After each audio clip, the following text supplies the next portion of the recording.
Today's tip is about going up and down the stairs after knee or hip surgery.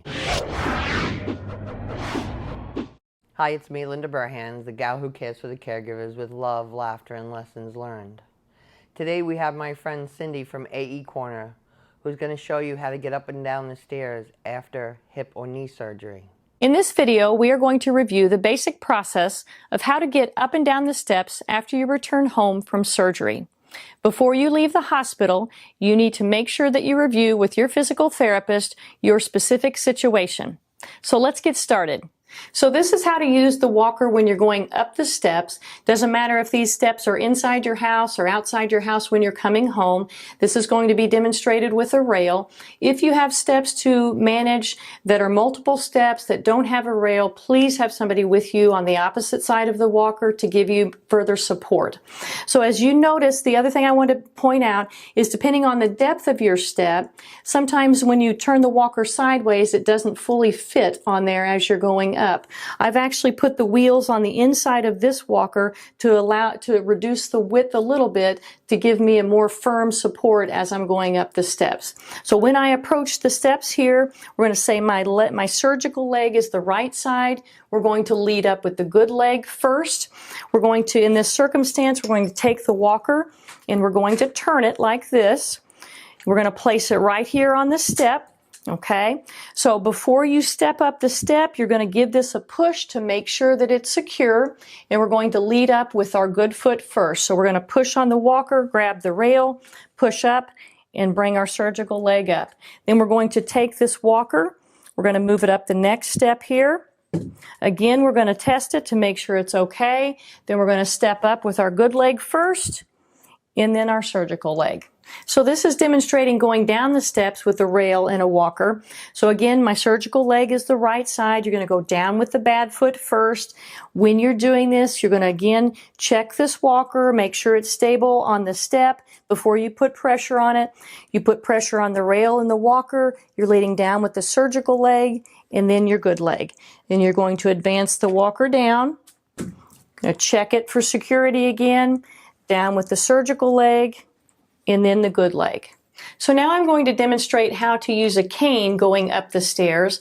Now, after surgery, if your weight bearing is tolerated, if you're concerned about using the walker, you don't have enough space, there's a possibility of using a cane if you have a rail for the other side. You need to consult with your physical therapist on this though and make sure of your weight bearing status. So when you're going up the steps, we're going to say my surgical leg again is the right side. You notice you're always going to put the cane in the opposite hand of the rail so that you have support on both sides. If my leg in this instance happened to be the surgical side, happened to be the left side, it's still okay. We want the cane on the opposite side of the rail, no matter what the circumstance is with the surgical leg. So here's how you do this in this instance. Your cane is always going to follow your surgical leg. You're going to step up with your good leg first. So the cane and the surgical leg are going to stay down for a minute as you step up with your left leg. So you're stepping up with your good leg. You're pushing off the cane and bringing up your surgical leg. Again, you're pushing off the cane, bringing up the good leg, and then bringing up the surgical leg. So this is going down the stairs with a cane and a rail. Again, a reminder, my surgical leg is my right side. We're going to lead down with the bad leg first, okay? So as we come down the steps, I'm going to place my cane so that it can give me some support as I'm lowering myself. I'm going to bring my surgical leg down and then my good leg. I'm going to place my cane, I'm going to bring my surgical leg, and then my good leg. So when returning home with your loved one after a hospital stay or a skilled nursing facility stay, you need to assess how you're going to get them in the house. So this is often an option if you have a platform step that can fully hold the walker. This might be your first option. So in this case, again, you need to look at how high is the step and how strong is the individual coming up to the step. So in this case, I would bring the walker up to the step. We're going to say that my weak leg or surgical leg is my right side. So we're going to come up to the step. We're going to put the walker up. We are always going to lead up with our strong leg first and then come up with our weaker surgical leg.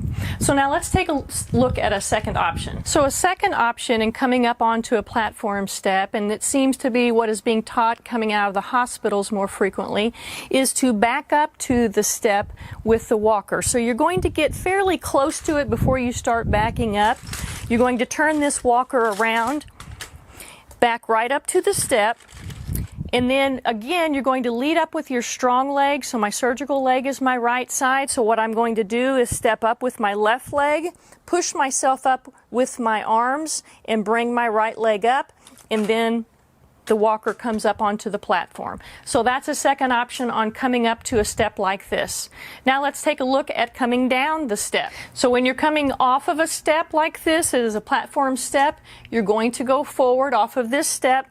So you're coming fairly close to the edge here. You're going to put the walker down. You're going to lead down with your bad foot first. So this is my surgical side. You're going to put that leg down first, use your arms to lower yourself, and then bring your good leg down the step. Thanks, Cindy. That was full of fabulous information, because it can be really difficult when you don't know the proper way to do it. Tune in next week for another tip sponsored by Arden Courts. All they do is memory care. And have a delicious day.